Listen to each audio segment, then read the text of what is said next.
ato ning pangutan-on be kaning taga Surigao kay kanunay naman ning La Suerte ang ilahang kongresista dito. Mao ba? Onya niingon si Senador Erwin Tulfo human sa suna ipadayon ng Senate Blue Ribbon Committee. Hearing kay wa pa man siya mag-elect pa daw silang mga membro. Si former House Deputy Speaker Congressman Bots Pitsay. Congressman Bots, may morning na. Maayong buntag o sa atong mga listeners all over the world. Maayong buntag, maayong hapon ug maayong gabi kaninyong tanan. Labi na sa atong mga higala diha sa Cebu. ang imong kinakusgang partner sa pagpanguma, si Mayor Aljon Zamante. Maayong laki na. Maayong laki na. Hibalo ka, Aljon. If we have siguro og natay mga 200 ka mayor ingo kang Aljon, ang Pilipinas mulambog yun. Sus, tinoon na Mayor. Klaro kayo. Congressman Kay Bots. kana si Aljon, way paguna-una kung di ang kalambuan sa lungsod. Mani ang iyang panguna-una karon kalambuan sa lalawigan ng Cebu. Tinoon yun. Anyway, Congressman Bots, ingon si Senate Blue Ribbon Committee Chairman Erwin Tulfo kagahapon nga ang flood control investigation pinaagi sa iyang committee, ang Senate Blue Ribbon Committee, ipadayo na human sa State of the Nation Address nga ikalima ni Presidente Bongbong Marcos. Sir, ang unsa may update sa inyo din nahunong man, namingaw man from Edwin Garjola, La Suerte o gantong mga nikiha nga mga pare diha sa Surigao del Sur. Unsay update ato Congressman Bots hilo man kaayo nya ang taga-opposition matod pa nila selective justice kay sila mo'y giunag pa preso samtang ang mga tulisan nga kongresista sa flood control wa pa. Well, that I cannot comment kasi wa ta kay ba kung unsay sitwasyon sa ombudsman. Pero mao na lang ma-observe ko no diha sa Senado ba. Ang mga usap-usap sa ila they are attacking each other. Lagi. Personally, Personally. Puli-puli insultuhay. So dili maayo kana because it destroys the credibility of the institution. Ang Senado karon, murag boxing ring. Bitaw? Dili ingon sa una ba na we will discuss and debate on issues only. Mga issue lang ba? Dili ka ng mga personal. Okay. Sa tinood lang, hapit, di kumayon tanan, hapit tanan involved yun sa insertion. So, ang ilang tawag ko dana karon kay, ang insertion nilang tawag karon kay flood control man, halos tanan involved sa flood control. Saktabiha. Sa ang pag-recover sa Pilipinas ni Congressman Bots? Maglisod. I think ang Pilipinas would need a reset. Ang vote ko ipasabot reset, new faces from the President, Vice President, down to the senators and the congressmen. We need a reset. In fact, we would need a revolutionary government for at least 10 years or 12 years. Paita. Sir, Congressman Bots, ang ako lang, sa imuhang, kanang imong wisdom, ang mag-imbestigar-imbestigahonon, doon baghay nindot nga resulta para sa mga magbubuhis. Wala. Any one of them, wala. Wala. Paita. So, kinahanglan, it should be an independent commission to be created by Congress. Pero nga na mo create masad ang Congress sa independent commission na involved masad silang tanan. So kisa man gyud di ay maimbestigaran ni Congressman Bots nga kanang hatagan og authority sa gobyerno nga makaimbestigar.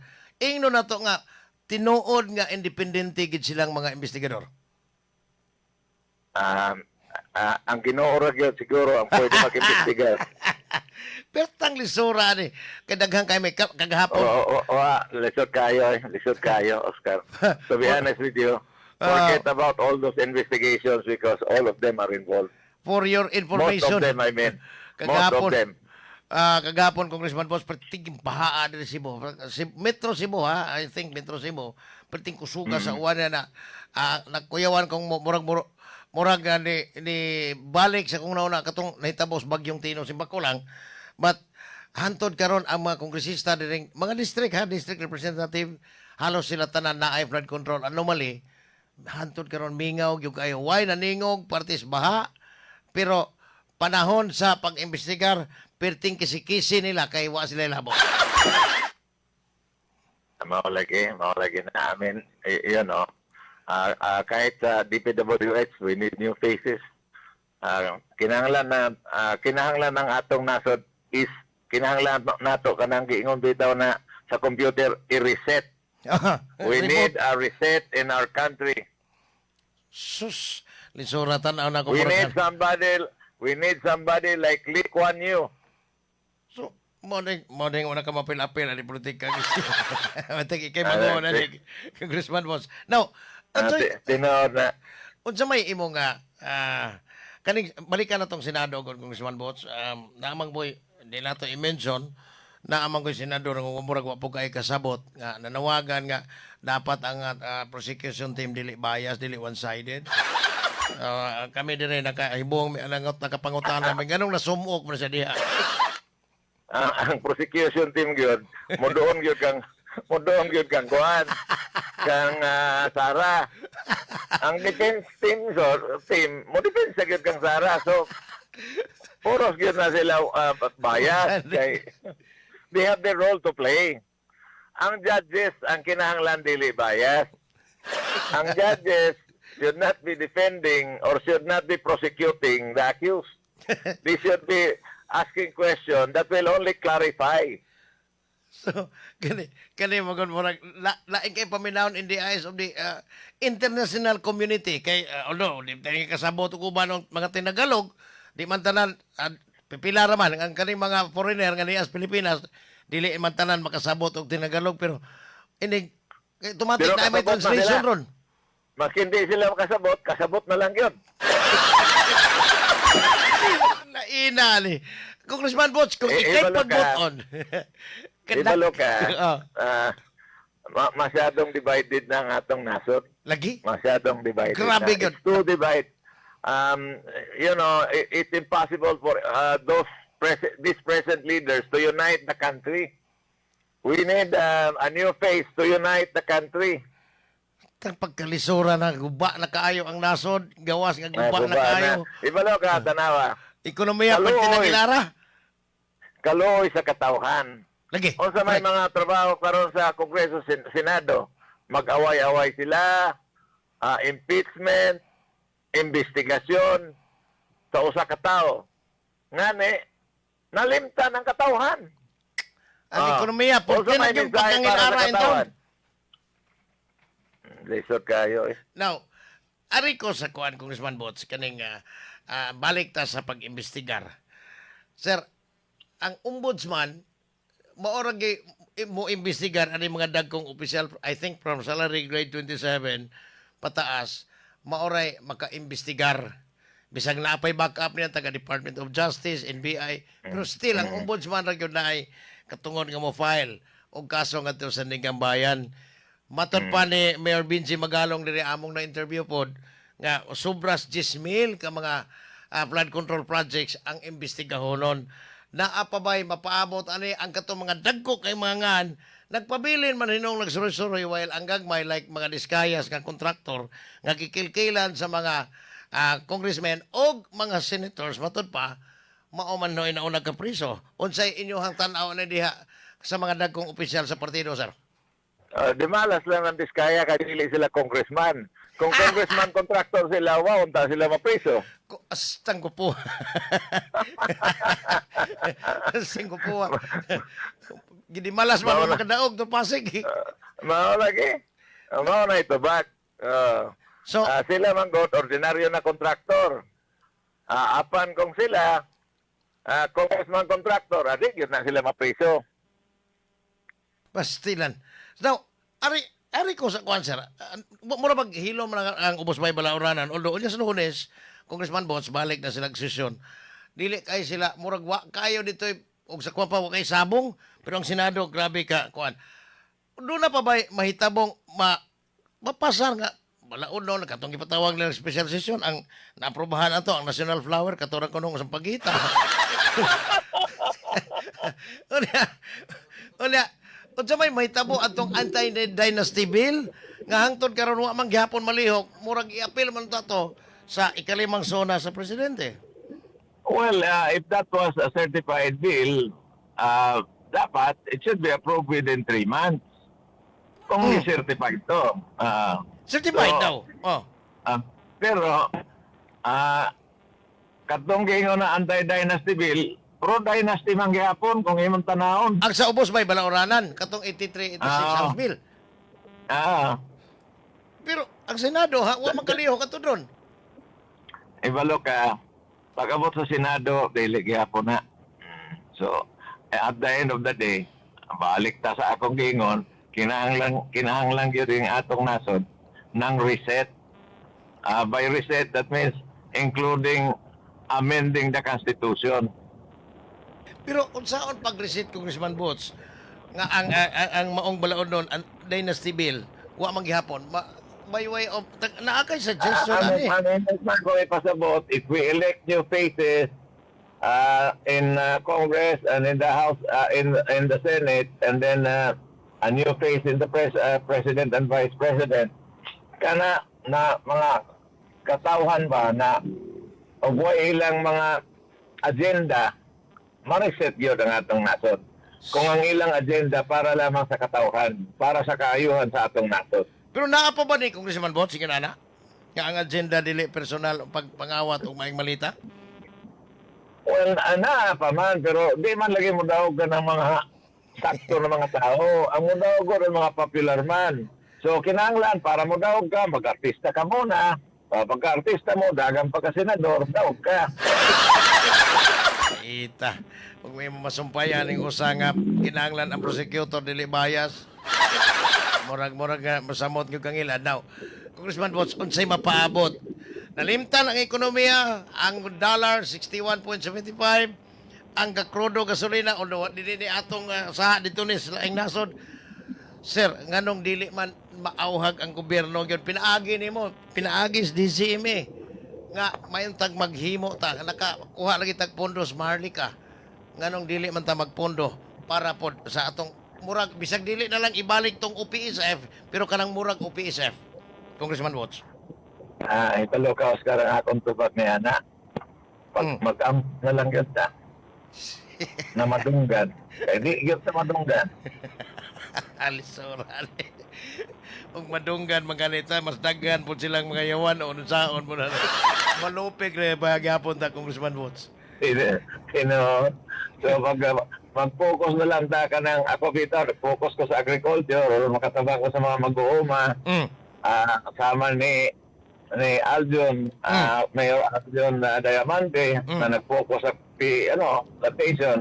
Ibalo ka, suportahan na ito ka ng programa ni Aljon kay ang Pilipinas, 90% of our coffee are imported.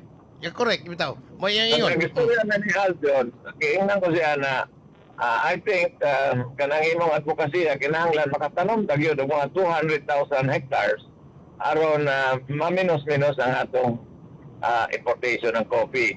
Sama niya ng kuan kanang unsa na kanang coffee ko. Dili man na Filipino product, Indonesian product wala. Yes, Indonesia bitaw. And yet buinam ta. Atong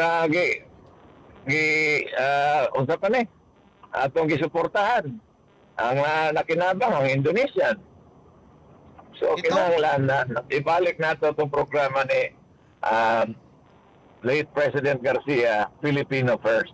Oh, yes, kanang mura ang mga Pilipino sa Congressman po sa kung makahatag ka namo ka ng wide kayo nga magpasabot ni ini kay kita hilig ita kanang import dependent, export oriented ta. So kanang gitawag og import oriented murag pwede kitang hiligag mga imported di ta ganahan og mga locally made nga mga produkto. Unya ang atong export gyud may taga economic idea ni as economist. Well, like for example, okay. Og ako ang mag-budget sa atong kwarta sa nasod, mas tagaan ko ng priority of ang Department of Agriculture. Kaysa Public Works and Highways. Kay Public Works and Highways, i-flood control naman na. Aron, na enough na pondo, magkampanya, pagtanom og kape, magtanom og kakao, magtanom og hybrid rice. Kaya nga na ako ikuan, kontrata sa Japan, magtanom mi og Japanese rice. So initially na ako gitanom na 3.6 hectares. O niya siguro in 3 weeks time mag-harvest na mi. Ang among estimate niya na maabot ka na og 10 toneladas. Kuha. 9 nga to sa 10 toneladas per hektar.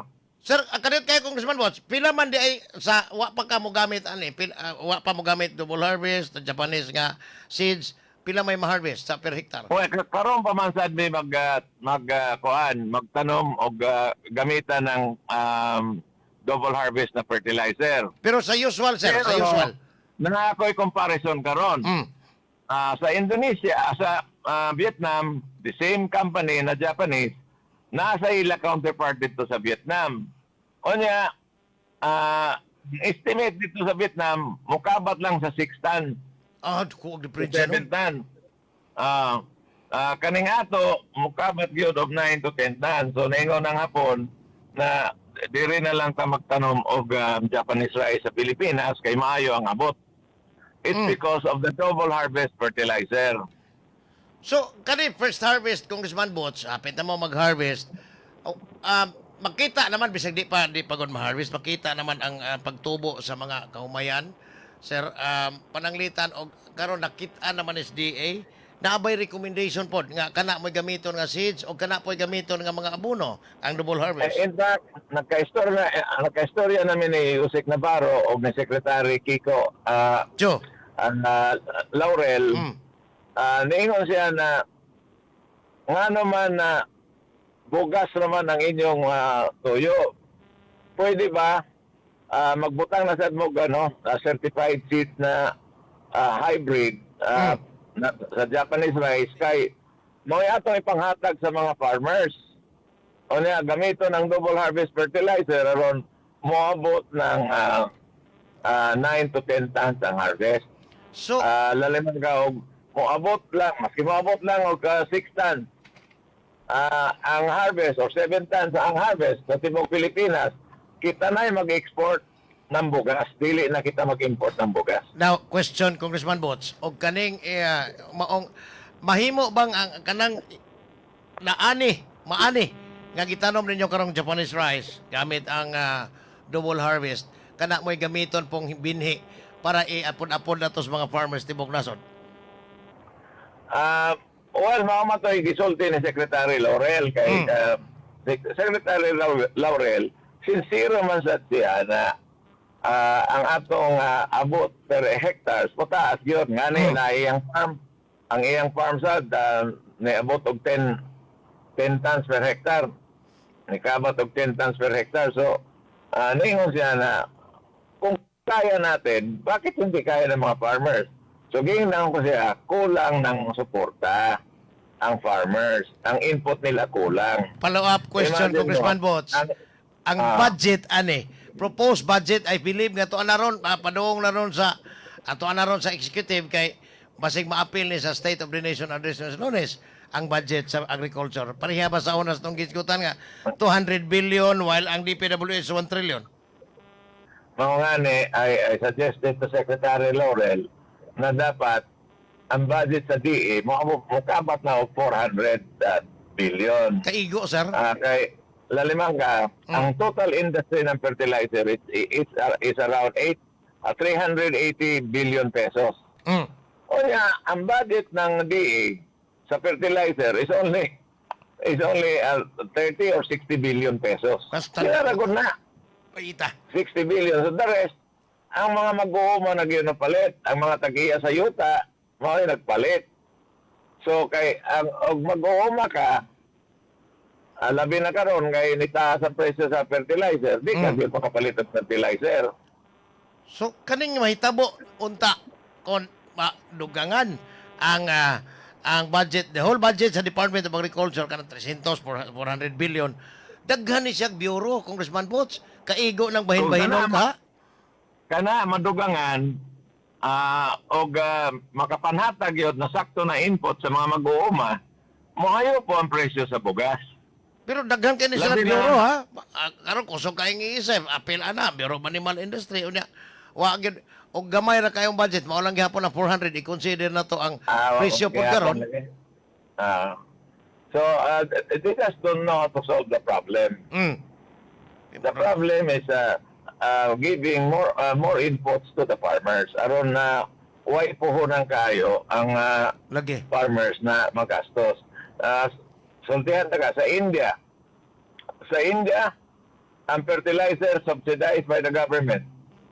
Ang presyo dito, kung diri sa ato, nasa ko ang karon, I think nasa 45 Mm. ang kilo. Dito sa India, nara sa 60 pesos ang kilo. Biha no? Sorry. Ah.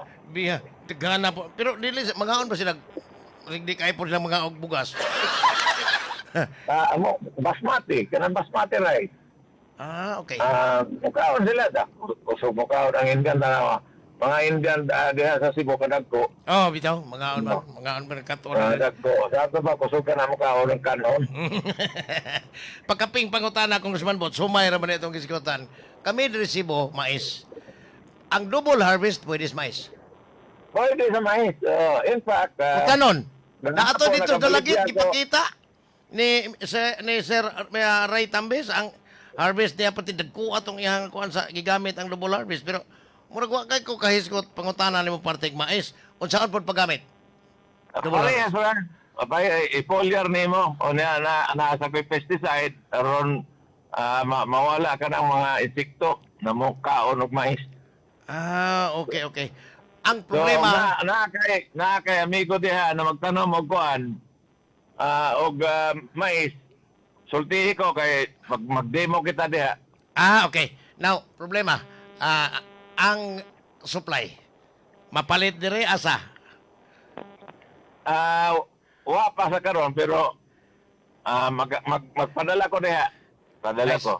So, Congressman Bots, Naman si Alan Pilinyo, mamaya ko in charge diha. Wa pa ko makapadala og mga produkto kay dili ko kapas pag-deliver sa DE og sa kuan farm. tinood gan. Dako kaya ang order na ako sa farm og sa DE. So, Wow. I have to expand the facility. So, may tag... Plano nga niya ako, marag magbutang na lang ko diha sa Cebu.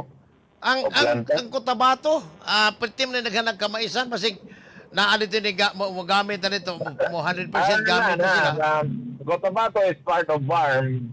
So, ang daghan sa tanom diha ng mais is actually Maguindanao o North and South Cotabato, North Cotabato and South Cotabato. So mayong tag na ani Congressman Bots kay maabot gyud resibo ang ilang produktong bugas para po namong mga Cebuanong mga og mais. Sige. Maghanap ka kuan ba usa ka mag-uuma na dedicated yun sa mais. Kaya ang inyo diha mga white, mangayo kog seeds ng white Sige. white cord. Kaya maumanay para sa kanon. Akong i-coordinate ni sa mga mag-uuma din na may mga farmers association or cooperative dire kong bots. Pwedeng makapadakag technician dire para sa pag-demo nimo niya pohon. Pwede. Yes, makatabang ka na mo dire Cebu kay perti na pag inutila intawong ekonomiya karon ay. Ya tao.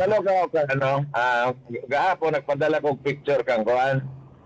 Secretary Laurel o kang speaker kuan Bodi o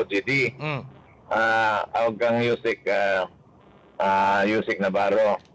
Nga naman nagpadala ako ng picture kay dito 1 month na ulan. Sa Ang gi-applyan ng chemical fertilizer kanang inorganic fertilizer nasunog. natural. Kay tinod tested na din ni Cebu na mo Congressman Bots sa una kami. Naman pod may gamay nga tanom nga mais. Sunog yun. Basta ka nang magbanay na bitaw. Nya gamitan nimo anang mga urea, masunog. Sunog. Ang gibutangan sa double harvest, grabe ka green kayo. Bisag white one. Green kayo. So, in other words, ang fertilizer na double harvest, nindot na sa mga lugar na gamay ray ulan. Labi na Okay. diha sa Cebu. Ni tuguan. Kay inig-apply nimo na magigibutang ko na raw material na it will retain the water. Mohol siya og tubig. Maski 2 weeks, for 2 weeks, mohol siya og tubig. Very good induta, no? Anyway, imong i-coordinate mo kung bots pananglitan og na natin may makontak ng mga farmers. Tawag lang ko ka, tawag Sige, lang sige. ko. Salamat, Congressman Bots. Unya, imong mensahe alang sa mga nagsangkiig ng mga Bisaya. Nahilawod naman ta ang ato istorya karon mais naman og bugas. Pero sa kilang kay Nawahan na itong investigasyon. ang punto is ekonomiya. Mahalag wa na gyud matagad sa mga magbabalaod ng ekonomiya pati nang ilara. Sige, sige. Okay. So- Daghang salamat. Ug maayong buntag kanin yung tanan. Si former House Deputy Speaker Congressman Bots Pitsay ang tuyo unya sunod si Manap siya kay wala man mo apil politika atong apilon ang ekonomiya after the State of the Nation address ni Bongbong Marcos kay katong mga saad-saad mga pledges kuno mga billions of dollars ang isaan sa Pilipinas kuno sa mga negosyante labing awahay gikan Singapore ambot lang ha Mao ba? driver ba nila nga billions of dollars ano makapatrabaho ni o pila kalibo ka mga trabahante mga Pilipino ambot lang manang atong from time to time kanay mga negosyante nga mga magbabalaod atong pangutanon ay lang incumbent kay Mura kay lisod ng imbestigahon na tanawa. Nangabungkag na hinoon ang kuan. Nangabungkag na hinoon sila.